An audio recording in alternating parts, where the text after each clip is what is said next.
Hi everyone, it's Friday, Friday, Friday. We love Friday, Friday. Friday is the best day. Friday, Friday, Friday. It is Friday. It is April 24th. And we all know, around and back on a railroad track, 222, and then down and over and down once more. That's the way to make a 4. 24, which we know is 2 groups of 10 plus 4, 1, 2, 3, 4 ones, and that equals 24. Let's count. 1, 2, 3, 4, 5, 6, 7, 8, 9, 10, 11, 12, 13, 14, 15, 16, 17, 18, 19, 20, 21, 22, 23, 24. 24. 2 groups of 10, 4 ones. All right, so we've already done our song and we've done our date, and now it's time for a very special song for a special little boy, Will. For today is your birthday, that is what I've been told. What a wonderful birthday, you are 1 more year old. On the cake will be candles all lighted for you. And the whole world will be singing, happy birthday to you. Happy birthday to you. Happy birthday to you. Happy birthday, dear Will. 5 years old today. Happy birthday to you. Yay, it's Will's birthday. So if you know Will, wish him a happy birthday. Don't give him a hug though, because we got to social distance. Okay, couple of things today. My allergies are really bothering me, and my hair's really bothering me today. It's kind of a yucky day, so I put on a bright shirt. I think the rain is over with, at least according to Mr. Larry it is, but it's still a dreary day. And on this dreary day, I have to go to the grocery store because I'm out of lettuce. I know, I don't want to, but I have to go. So that's what I'm going to do after I finish reading the story. I'm going to gear myself and mask myself and glove myself, and I'm going to go to the grocery store. The silver lining in that, going to the grocery store, is that I get to get my lettuce so I can have a nice salad, and I might buy some cookies. Don't tell anyone though. Shh. Okay. Now, let's get to it. I want to make my screen bigger here. There I go. Okay, let's get to the work first. Then we'll get to the story, and then we'll get to the plants. Okay? So here we go. Queen qua Q, Queen qua Q. Apple a, apple a or a. Igloo I, igloo I or I. Ed e, ed E or E. Box X, box X. Bat B, bat B. Dog D, dog D. Octopus O or O. Octopus O or O. I goofed. House H, house H. Leaf L, leaf L. Cup C, mice C, cup mice C. Sorry, tongue-tied. Yarnya Y, yarnya Y. Jamja J, jamja J. Pig puppy, pig puppy. Nest N, nest N. Kite K, kite K. Zipper Z, zipper Z. Fish F, fish F. Mother TH, thimble TH. Mother thimble TH. Chair CH, chef CH, also for Charlotte. chair, ch, chef, sh, ch, phone, f, ph, phone, f, ph. Naomi, that one's for you. And thanks for binge watching. Goat, g, giraffe, g. Still no picture of a giraffe. Sorry. Goat, giraffe, g. Mitten, m, mitten, m. Valentine, v, Valentine, v. Socks, s. Nose, s. Socks, nose, s. Table, t, table, t. Rabbit, r, rabbit, r. Umbrella, u. What's that other name that we talked about? Bumbershoot. I could have used my bumbershoot yesterday, or my umbrella, or as my beezer used to say, my brella. But it's really umbrella. Umbrella, u. Wagon, w. Wagon, w. Is, is. Today, today, today. You, you. There, there. There. In, in. Can, can, can. Mine, mine, mine. My, my.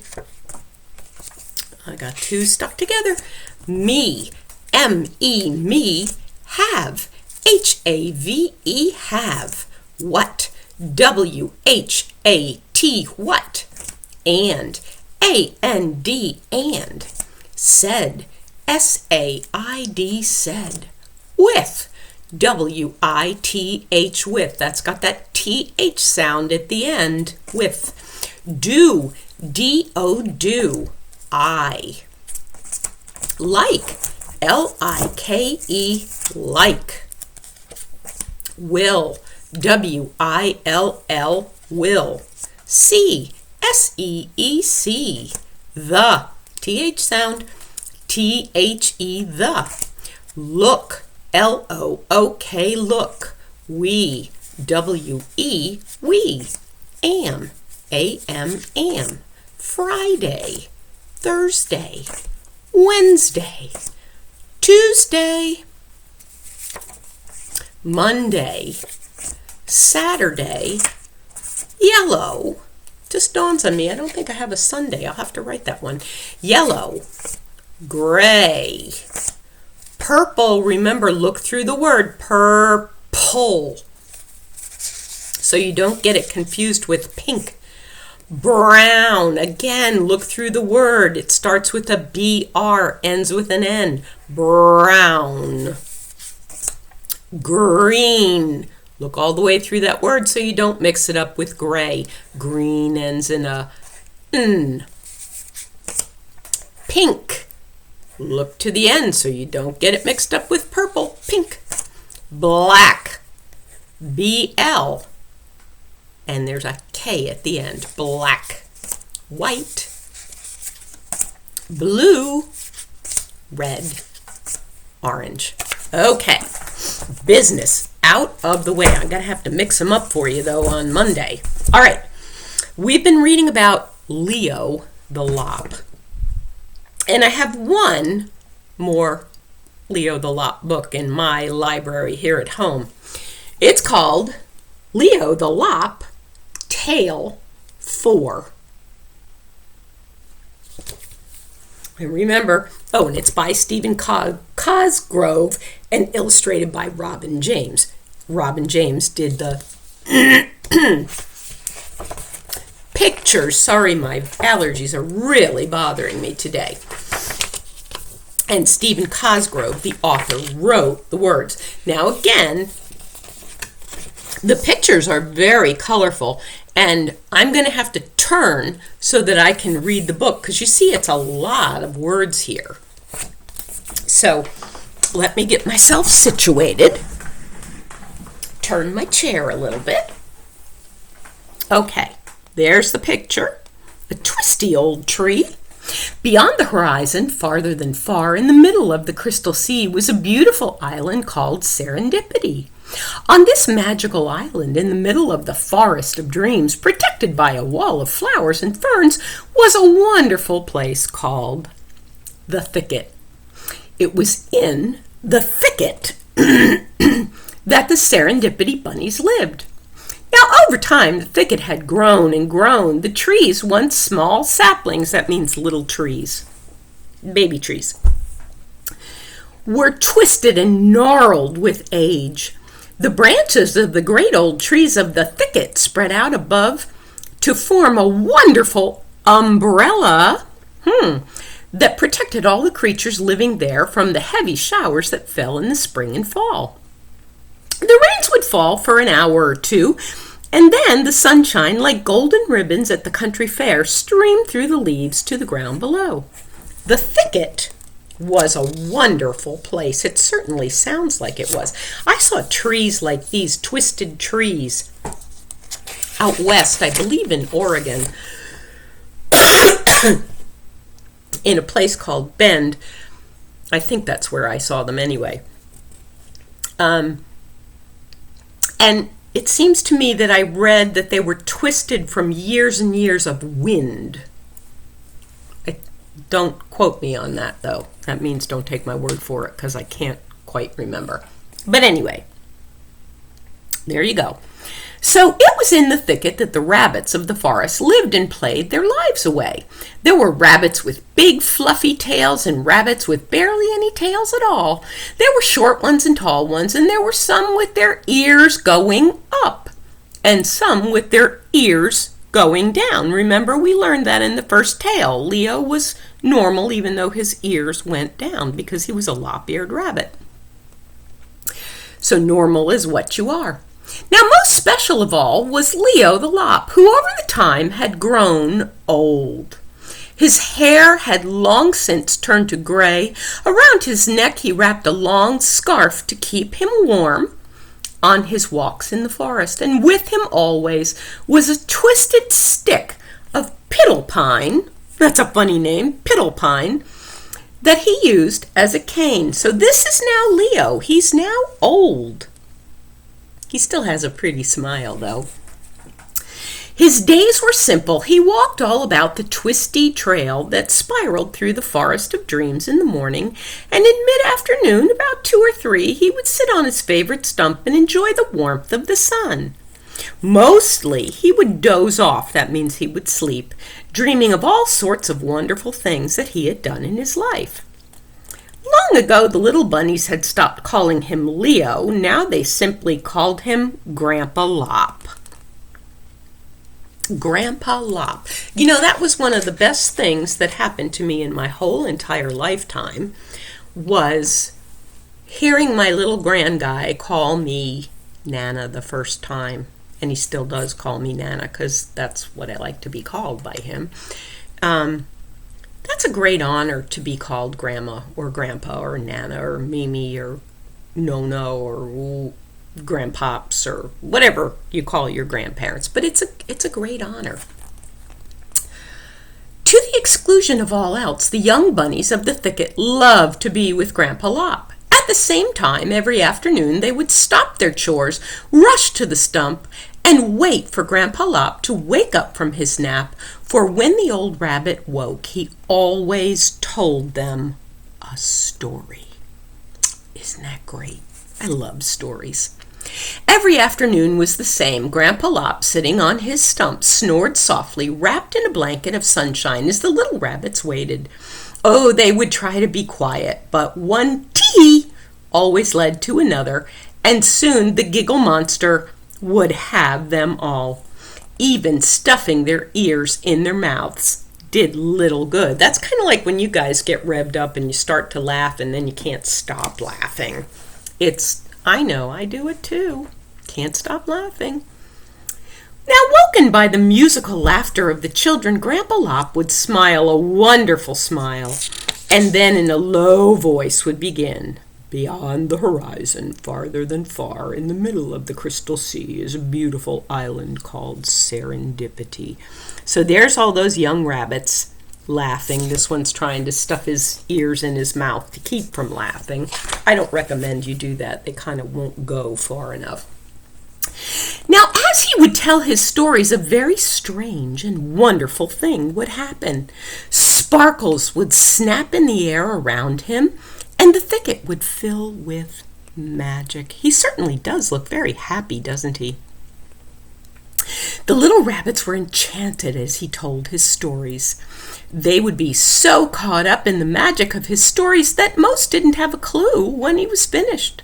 They just wanted the story to go on and on. I've had books that I've read like that. I just want the story to keep going, even though it's ended. I just want it to keep going. When he was done, he would stand, and leaning on his piddle-pine cane, he would hobble on his way. The sun setting, the little bunnies would scamper back to their burrows, too late again to finish their chores or even help around the house. Bet Mom didn't like that. Now one day, as the little bunnies scampered down the twisty trail to meet Grandpa Lop, 4 grown-up bunnies, Thumbfoot, Sweet Cream, Blossom, and Steggles, watched them go. "I wonder where they go?" asked Blossom suspiciously. "Every day they disappear, and their chores are not getting done." "Well," said Steggles, "I overheard them talking, and this all has something to do with Grandpa Lop." "You mean old Leo the Lop is still around?" clucked Thumbfoot. "Tisk, tisk, tisk." "Yep," muttered Sweet Cream as she shook her head. "They shouldn't be hanging around that old fool. Leo's not a fool. They should be doing their chores, gardening and such."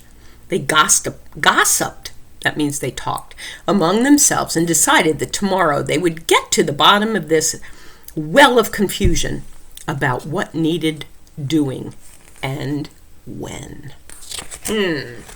They sound a little bit upset to me. Well, the next afternoon, as before, the little rabbits prepared to meet Grandpa Lop at the stump. Just as they started to leave, they were confronted by the older rabbits. "Where are you going?" the older rabbits demanded. "To see Grandpa Lop," said one of the little bunnies. "It will be such great fun." "Well, there has been far too much fun for our liking," grumbled Blossom. "When was the last time any of you weeded the carrot patch?" "We'll get to it in time," snapped one of the little bunnies. "Well," said Thumbfoot, his lips tight and his furry foot tapping, "what that time is now." But, the little bunnies stuttered. "No buts at all," said Steggles, the others nodding approval. "We've spoken to your parents and they agree. From now on, there will be no more Grandpa Lop stories. Chores come first in the thicket." The little bunnies were very sad. They loved Grandpa Lop's story, but they did what their parents had told them to do. Oh, what a terrible day. Well, sometimes we do need to do the work first and then have the fun later, because otherwise the work doesn't get done. Just as we did today, we did our card deck so that we could have time for the story. And I do that very same thing here. I don't sit down with my story until I have my work done. Now later, as usual, Grandpa Lop hobbled down the twisty trail from his walk around the Forest of Dreams, and as usual sat on his favorite stump. Doesn't he look so very happy? That's the way my Stella sleeps, with a smile on her face. As usual, he closed his eyes and allowed the sun to warm him to the bone. Now what was unusual was that the little bunnies didn't wake him with their giggling. Old Grandpa Lop slept and slept, finally waking with a start just as the sun was about to set. Was-a, he muttered, and then continued, "Ahem. Beyond the horizon, farther than far, in the middle of the crystal sea, is a beautiful island called, He stopped mid-sentence, and he looked around. There were no little bunnies there. "That's odd," he murmured. "The little bunnies are always here. Well, maybe they forgot today. Surely they will remember tomorrow." And with that, he hobbled off to his burrow in the oldest part of the thicket. The next day and the next and the next, and alarmed Grandpa Lop waited at the stump for the children to come. But they never did. Finally, leaning heavily on his cane, the old lop-eared rabbit limped down the twisty trail toward the new burrows where the bunny families lived. It wasn't long before he met Steggles. "Good day to you, kind sir," said Grandpa Lop politely. "I am looking for the little bunnies. I used to tell them stories at the stump, but they haven't been there for days and days." Steggles looked at him slyly. "Nor will they come again. You just filled their heads with silliness. They have no time for stories. They barely have time for chores." But, there will be no buts here," snapped Steggles. "Go tell your stories to the trees. They have plenty of time to waste on such foolishness. And with that, Steggles hopped away, leaving Grandpa Lop alone. Well, how did Leo look then?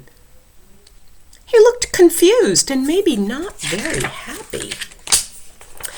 With little to occupy his days, Grandpa Lop wandered the twisty trail, lonely as could be. Once or twice he found himself near the gardens where the little bunnies were dutifully doing their chores, and each time he appeared, the older rabbits herded the little bunnies to the other side of the garden. They sure weren't very nice. "Go away, old rabbit," they shouted. "There's no time for stories here. Go away." Saddened, Grandpa Lop leaned upon his crooked piddle-pine cane and hobbled off. The younger bunnies did as they were told. Day in and day out, they worked in the thicket gardens, weeding and hoeing and such. No time for fun. And you always have to have time for fun.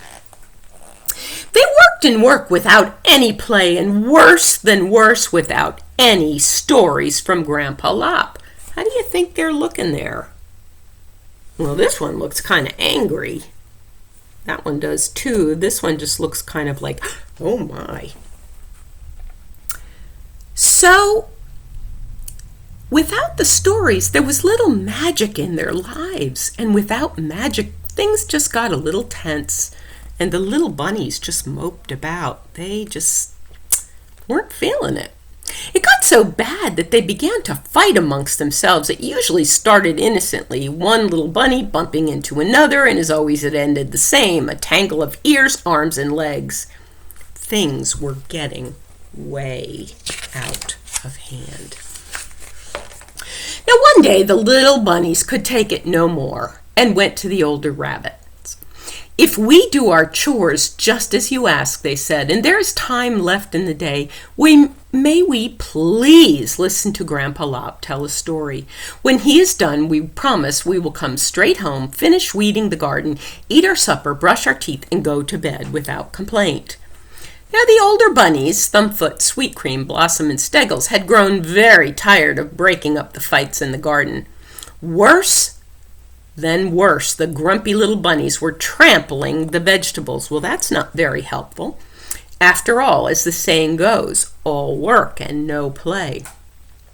Well, they quickly huddled, muttering and mumbling, and then turned back to the crowd of bunnies. "All right," said Steggles, speaking for the group. "We agree, providing that chores are not neglected, not once, not twice, not ever." Which means if you slip up once, you're not going to be allowed to go see Grandpa Lop again. "Oh, we promise, they chorused. All in agreement, the young bunnies quickly hopped down the twisty trail to the stump in the woods, and there they delightfully surprised a sleeping Grandpa Lop. He looks very happy now, doesn't he? I think so. That day and the next, Grandpa Lop told the most amazing stories. Stories of the magical creatures that lived on the island of Serendipity. He told stories about Morgan the unicorn and Flutterby the flying horse, and stories about kindly swamp monsters and alligators and such. He even told a story about a muffin-eating dragon in the castle where he lived. Ooh, that sounds fun. Each and every story was better than the last, and each story always began the same. Beyond the horizon, farther than far, in the middle of the crystal sea, is a beautiful island called Serendipity. As he told his stories, a very strange and wonderful thing would happen. Sparkles would snap in the air around the gray hair, and the thicket would fill with magic. I can see the sparkles kind of right here. I know they're hard to see, but there are sparkles in the air, and up in here there's some sparkles. Oh, it was so wonderful.